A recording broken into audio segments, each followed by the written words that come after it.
Bonjour à tous et bienvenue à cette nouvelle édition de 1, 2, 3 Santé. Le thème d'aujourd'hui, c'est l'infarctus du myocarde.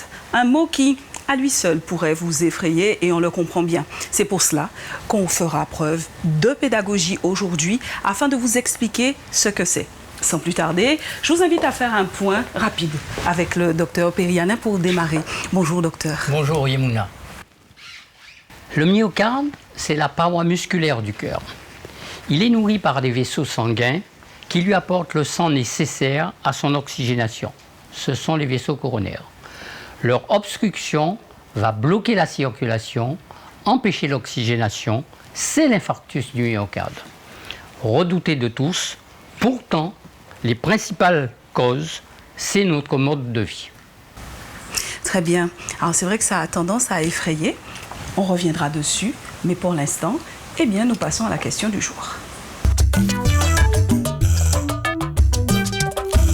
J'ai une amie de 45 ans qui a récemment fait un infarctus du myocarde. Je ne savais pas que c'était possible aussi jeune, en plus une femme. Pouvez-vous m'en dire plus? Ben voilà une situation qui pourrait surprendre. Posons la question aux professionnels. Bonjour, docteur Larifla. Bienvenue. Bonjour.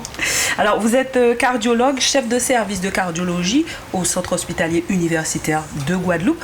Voilà une situation qui étonne, une jeune femme de 45 ans qui fait un infarctus. Est-ce que c'est quelque chose de fréquent dans votre service? Oui, c'est une maladie qui est relativement fréquente et le risque de survenue d'un infarctus augmente avec l'âge, donc au fur et à mesure qu'on vieillit. 45 ans quand même. 45 ans, ça fait effectivement tôt, mais il y a un certain nombre de facteurs qui peuvent faire que le risque de survenue soit plus élevé et plus précoce, que la maladie survienne de façon plus précoce. On va pouvoir rentrer dans les détails tout à l'heure sur ces causes. Par contre, est-ce que vous pouvez nous expliquer ce que c'est qu'un infarctus? J'avoue que moi, ça fait peur. Alors, l'infarctus, c'est une souffrance cellulaire qui est liée donc, du muscle cardiaque, qui est liée au fait que l'artère se bouche et donc le muscle n'est plus perfusé, manque de sang et d'oxygène et au bout d'un certain temps, une nécrose, c'est-à-dire qu'on perd tout de façon irréversible sa force contractile. Comment ça se manifeste? Ça se manifeste par une douleur qui est localisée en général dans la région du thorax. C'est une douleur brutale quand même, non? Qui est brutale, qui est souvent intense et qui donne une sensation d'étau ou de compression thoracique. Cette douleur peut être localisée uniquement dans le thorax, mais elle peut aussi irradier, donc donner des douleurs un peu à distance de la cage thoracique, au niveau des bras, avec une sensation de lourdeur des bras, au niveau de la gorge, avec une sensation de serrement de la gorge, voire des mâchoires. Donc c'est une douleur particulière, oppressante. Seul geste, appelle le 15. Oui, en effet, si l'infarctus ou dès qu'il y a une suspicion d'infarctus, ça nécessite une prise en charge urgente et donc il faut appeler le 15 qui est le SAMU et qui va réguler et orienter le patient vers l'hôpital. Donc, arrivé à l'hôpital, comment on va confirmer ce diagnostic? Alors, la confirmation diagnostique, en plus des caractéristiques de la douleur, qui peut déjà évoquer ce diagnostic, sont l'électrocardiogramme, qui va permettre de voir des modifications qui sont liées à la souffrance du cœur dans un territoire, qui peut être plus ou moins étendu. Et puis également un dosage d'enzymes cardiaques, donc c'est une prise de sang, qui permet d'identifier dans le sang la présence d'une protéine qui normalement est dans les cellules cardiaques et qui va se libérer dans le sang dès lors qu'il y aura une souffrance de ces cellules. La troponine. Voilà. Et l'échographie, elle sert à quoi à ce moment-là? Alors, l'échographie peut être réalisée en urgence également. Elle permet de voir les différentes parois du cœur et d'apprécier la fonction globale du cœur. Et donc la paroi qui est touchée par l'infarctus va se contracter de façon moins efficace ou pas du tout. Et elle va pouvoir être visualisée. Et cette différence de contraction entre les différentes parois du cœur peut aider le diagnostic d'infarctus. Alors il faut savoir qu'on est dans un contexte qui est urgent. Chaque examen retarde aussi la prise en charge. Et donc, si on a déjà les éléments diagnostiques avec le seul dosage, enfin le seul électrocardiogramme et la douleur, quelquefois, on passe l'étape des dosages enzymatiques ou de l'échographie cardiaque pour aller rapidement à un examen clé qui va permettre d'aller opacifier les artères coronaires. Vous parlez de la coronarographie. Tout à fait. Alors, ce que je vous propose, messieurs, plus que des mots, on parle en reportage pour visualiser cette coronarographie. J'ai bien dit, hein? Parfait, c'est parti.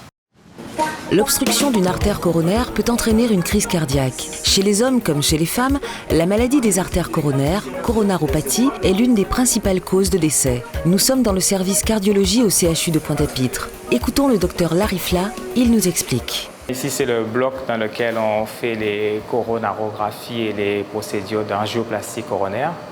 Donc l'examen consiste à faire visualiser les artères cardiaques, qui sont les artères coronaires, grâce à des sondes qui sont des tuyaux creux qui permettent qu'on conduit jusqu'au niveau des artères du cœur, qui permettent d'injecter un produit qui lui va permettre de visualiser les artères sur un écran.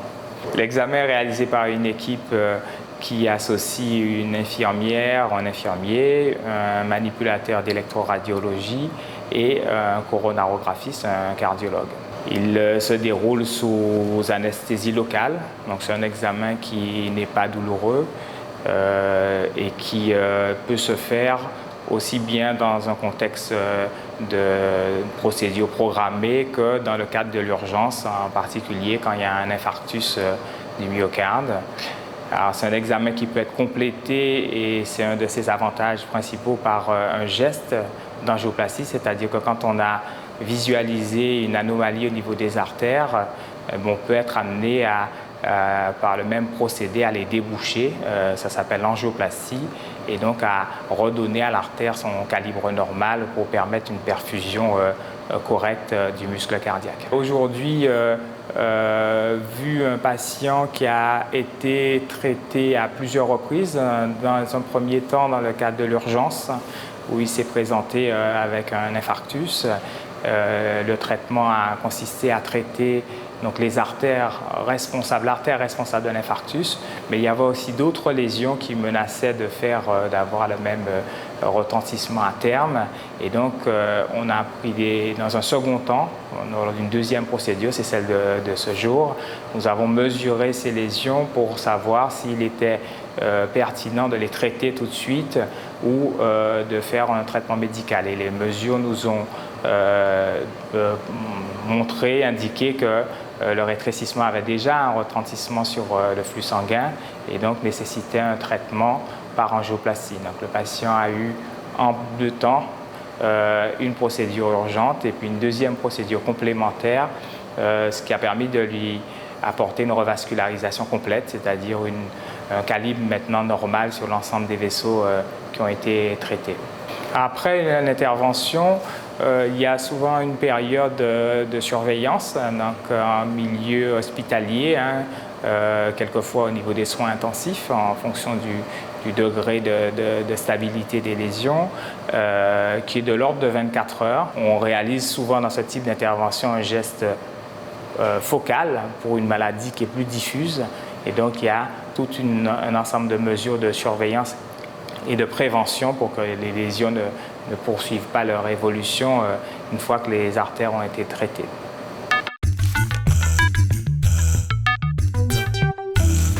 Ce reportage a été réalisé au centre hospitalier de Guadeloupe, dans votre service, docteur Larifla, vous confirmez? Oui, en particulier au niveau de l'unité le bloc de angiocoronarographie qui réalise ces examens tous les jours. Alors, ce qui est surtout important, c'est de rappeler l'importance de la rapidité d'intervention entre le moment où les premiers signes apparaissent, le 15, et l'hospitalisation. Oui, parce que l'infarctus est lié donc, à une occlusion de l'artère et donc le muscle, ne recevant pas d'oxygène, va dépérir et se nécroser de façon définitive. Au bout de 6 à 12 heures, l'ensemble des dégâts sont irréversibles. Donc même si on débouche l'artère, c'est ce délai-là, il n'y a plus de bénéfice à escompter. Et puis l'autre élément qui amène aussi à l'urgence, c'est plus tôt on débouche plus la séquelle est limitée et plus aussi on évite le risque de trouble du rythme qui peut toujours survenir. Ça fait la gravité et la soudaineté de l'infarctus, c'est que un certain nombre de patients n'auront même pas le temps d'arriver à l'hôpital parce qu'à tout moment le rythme du cœur peut se dérégler à cause de cette souffrance cellulaire. C'est un geste qui est non douloureux. Le geste est non douloureux, il se fait sous anesthésie locale et il permet à la fois le diagnostic mais aussi de traiter l'artère ou de la déboucher si l'examen confirme qu'il y a une occlusion de l'artère. Alors après avoir débouché l'artère, tout n'est pas fini pour autant.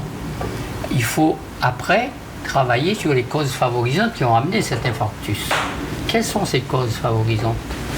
Tout à fait, c'est très important parce que la solution qui est apportée dans l'urgence, c'est une solution ponctuelle. Donc on va déboucher une artère, mais c'est une réponse à une maladie qui est diffuse, qui va toucher toutes les artères du cœur avec des degrés moindres. Et donc on s'occupe de la lésion principale.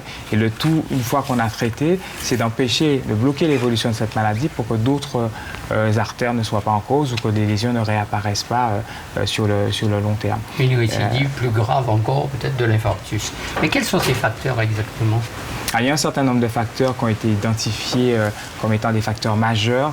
Donc on a parlé de l'âge, mais il y a d'autres facteurs qui sont potentiellement réversibles. Donc, la consommation de tabac, l'hypertension artérielle, le diabète, la surcharge pondérale et en particulier l'obésité, on dit abdominale, c'est-à-dire la graisse autour des vaisseaux, des viscères et au niveau de la paroi abdominale. Et puis, il y a un certain nombre de facteurs qu'on étudie de façon un peu plus rapprochée ces temps-ci. Ce sont les facteurs génétiques. Donc, quand il y a un terrain familial... La population indienne, par exemple, est-ce qu'elle est plus prédisposée ? La population indienne est plus disposée à faire des infarctus que les sujets afro-caribéens ou les sujets de type européen. Ça, c'est clair. Ce qui est moins clair, c'est de savoir est-ce que ça passe par de la génétique ou le mode d'alimentation. Le mode d'alimentation ou la prévalence d'un certain nombre de facteurs de risque. On a cité le diabète, par exemple, qui est très fréquent aux Antilles, mais qui touche encore plus la population indienne. On a cité le cholestérol, qui est l'élément qui s'accumule à la paroi de l'artère et qui aussi est variable en fonction des groupes ethniques. Le niveau moyen de cholestérol peut être différent. Très bien, merci docteur Larifla. En tout cas, ce que nous retenons, c'est qu'on peut vivre après un infarctus. D'ailleurs, nous avons un témoin dans cette deuxième partie d'émission que nous retrouvons tout de suite.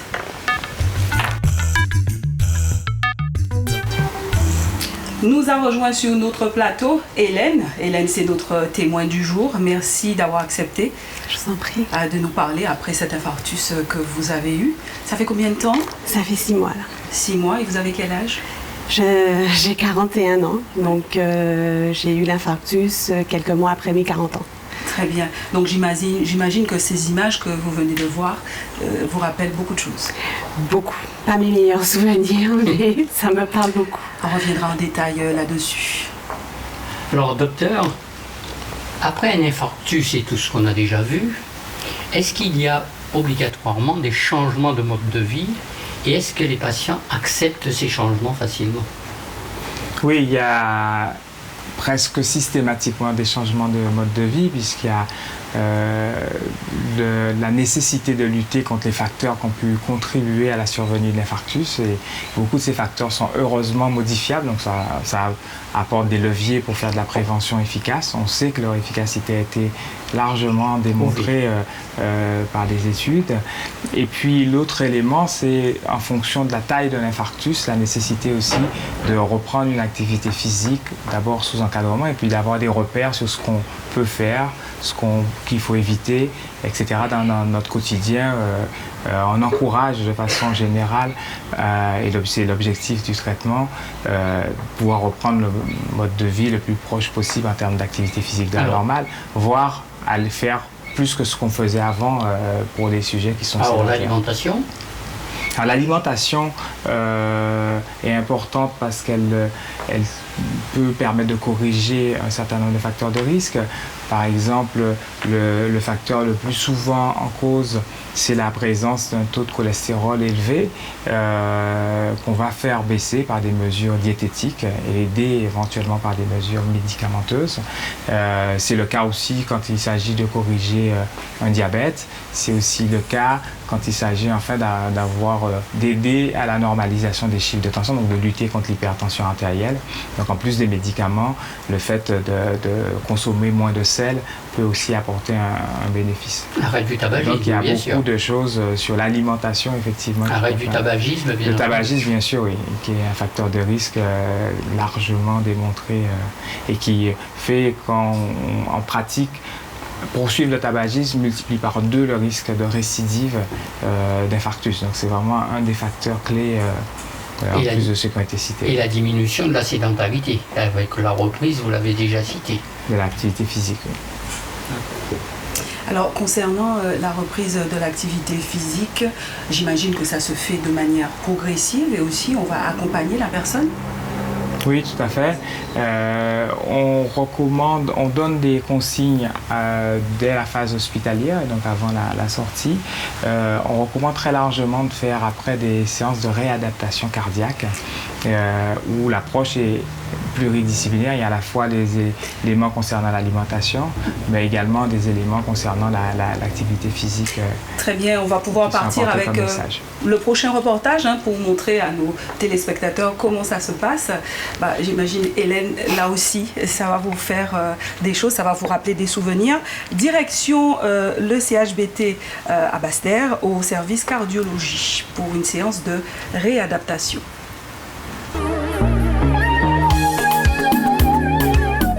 La réadaptation cardiovasculaire fait partie du traitement des patients qui ont subi un infarctus du myocarde. L'activité physique est essentielle pour remuscler le cœur. Cela permet d'éviter les risques de récidive après un infarctus. Écoutons le Dr Atala au Centre de réadaptation cardiovasculaire au CHBT à Basse-Terre. Ce centre de réadaptation cardiaque qui est rattaché au service de cardiologie du centre hospitalier de Basse-Terre a maintenant 15 ans. Et il accueille les patients qui ont fait un problème cardiaque. Le séjour est 2 mois. Et l'infarctus du myocarde et plus généralement les maladies coronaires, c'est-à-dire les artères, quand les artères du cœur sont touchées, c'est la première cause d'hospitalisation et de prise en charge en réadaptation cardiaque dans ce centre de réadaptation. Le patient, il y a 4 phases quand il arrive. La première est très importante, c'est le bilan. C'est un vrai check-up qui est fait pour bilanter et évaluer l'état cardiovasculaire avec une échographie, un test d'effort qui va mettre en place la programmation du patient. La deuxième phase, c'est très important, c'est l'optimisation du traitement. On a 1 mois au calme pour pouvoir bien optimiser le traitement médical. La troisième phase, très importante bien sûr, c'est la réadaptation, le reconditionnement à l'effort. Et en 1 mois, on voit nettement les progrès entre le test d'effort à l'inclusion et le test d'effort à la sortie, où on voit que la capacité cardiovasculaire du patient s'est nettement améliorée. Et enfin, très important, il y a l'école du cœur qui est rattachée à ce centre de réadaptation cardiaque, qui éduque le patient, qui informe le patient sur sa pathologie cardiovasculaire et qui lui explique comment bien en prendre en charge ses médicaments, comment bien suivre son traitement et qui lui explique les signes de maladie coronarienne. Si demain il a une douleur à la poitrine ou quelqu'un, un voisin, un parent, il saura comment réagir parce qu'il aura appris et il sera devenu acteur de sa maladie. Et enfin, très important, le patient pendant 1 mois, il va progresser, il va beaucoup s'améliorer, mais il est très important qu'après, lorsqu'il sortira, qu'il continue à faire de l'activité physique et à suivre les conseils du centre de réadaptation cardiaque pour pouvoir garder le bénéfice de ce qu'il a acquis lors de son séjour en réadaptation cardiaque ici.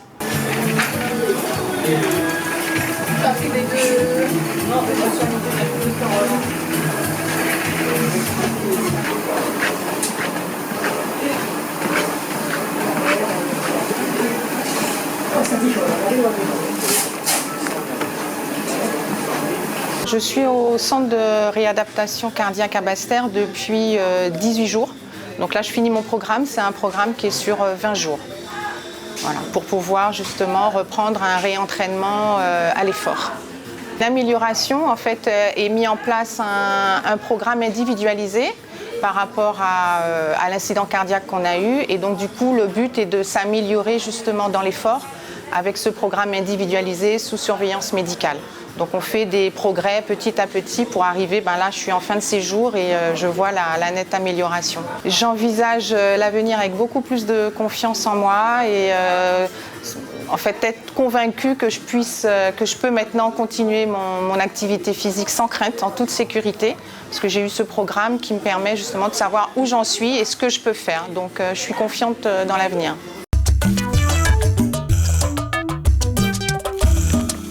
Voilà des images fortes. Hein. J'imagine, Hélène, que ça doit aussi, là aussi, vous faire remonter des émotions. Oui.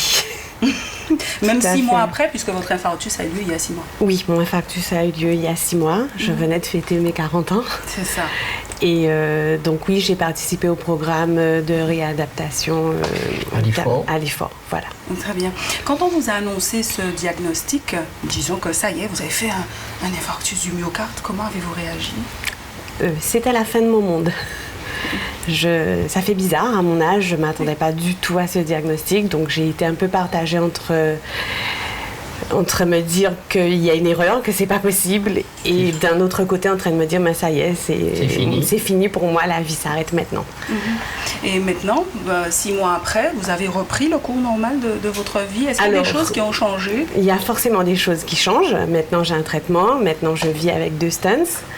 Un stent, c'est un petit ressort dans le cœur. Qu'on a vu dans la Voilà. Et donc forcément, oui, il y a de grands changements, mais surtout, j'ai beaucoup appris de la réadaptation à l'effort. Vous faisiez déjà de l'activité physique ou sportive ? Pas du tout. Pas du tout, c'était mon tort. Mais là, j'ai beaucoup appris. J'ai appris qu'on pouvait quand même vivre avec une alimentation saine, équilibrée et en faisant de l'activité phisique, que ça pouvait être très agréable. Et donc, ça m'a permis de pouvoir poursuivre après l'infarctus. Est-ce que vous auriez un message pour nos téléspectateurs qui vous regarderaient aujourd'hui ? Eh bien, de ce que j'ai retenu, parce que j'ai beaucoup rencontré d'autres personnes donc dans la même situation que moi, de ce que j'ai retenu, c'est qu'il est très très facile d'abîmer sa santé. Il est très très facile de faire un infarctus, mais l'addition est très lourde. Donc, il est aussi très agréable de pouvoir se protéger en faisant tout simplement de l'activité physique et de manger sainement. De réagir. Voilà. Et maintenant que vous avez votre petit ressort dans le cœur, votre idée de la vie a changé. Tout à fait. J'ai d'autres priorités. Maintenant, je réorganise ma journée. Les priorités ne sont plus du tout les mêmes. Très bien, merci beaucoup. On vous sent encore émotionné. C'est difficile à accepter, ça fait son petit chemin, mais je pense que d'ici quelques temps, ça ira. En tout cas, merci d'y avoir participé. Je vous en prie. Docteur, le mot de la fin. Est-ce que vous voyez de plus en plus de personnes comme Hélène dans votre service ? Oui, malheureusement, c'est vrai que le cas d'Hélène est particulier compte tenu de son âge et compte tenu du fait que ce soit une femme. Et par rapport à la situation classique, et le fait qu'elle ait peu de facteurs de risque, les facteurs de risque traditionnels qu'on retrouverait comme l'hypertension artérielle, le diabète ou le tabagisme. On trouve malheureusement effectivement il y a des infarctus qui arrivent de plus en plus précocement. On étudie les facteurs qui sont liés à ça. Soit souvent il y a des facteurs qui sont mal contrôlés ou qui apparaissent très tôt dans la vie. Soit il y a des facteurs génétiques qui font qu'un terrain familial peut être prédisposé à faire ces accidents cardiaques. Et la lutte contre la sédentarité, comme elle-même elle l'a dit, c'est toujours bénéfique. C'est toujours bénéfique parce que ça permet de se protéger. Elle l'a très bien dit, il y a des facteurs de risque et il y a des facteurs aussi qui permettent de se protéger. Donc on peut lutter, corriger les facteurs de risque et aussi adopter des attitudes qui permettent de se protéger. Et c'est peut-être un des messages principaux, c'est qu'il vaut mieux prévenir que guérir, effectivement. Oui, donc la prévention est très importante avant l'infarctus, après l'infarctus pour éviter la récidive. Et puis un autre message sur lequel il faut vraiment insister, c'est qu'on a les moyens de traiter très vite les infarctus avec des taux de mortalité qui sont très faibles. Ça veut dire de sauver beaucoup de vies si les gens arrivent vite, très tôt. C'est vraiment une course contre la montre et donc il faut appeler le 15 en cas de moindre doute pour qu'on puisse intervenir le plus tôt possible. Merci. Que la population vous entende. Merci beaucoup, Dr Larifla. Merci Hélène d'être venue sur notre plateau. La suite tout de suite avec la synthèse en créole avec Brigitte Zabarel. Bonne fin de journée à vous.